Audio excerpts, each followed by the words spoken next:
குடும்பத்தை பொறுப்பா கவனிச்சு செய்வோமடா. உண்மையா உழைக்கிற நமக்கு எல்லா நன்மைகளும் நாடி வந்து கூடுதடா.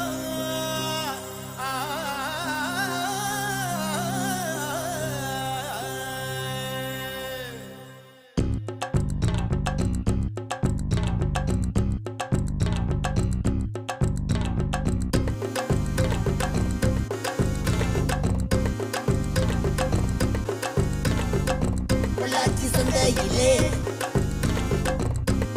சந்தையிலே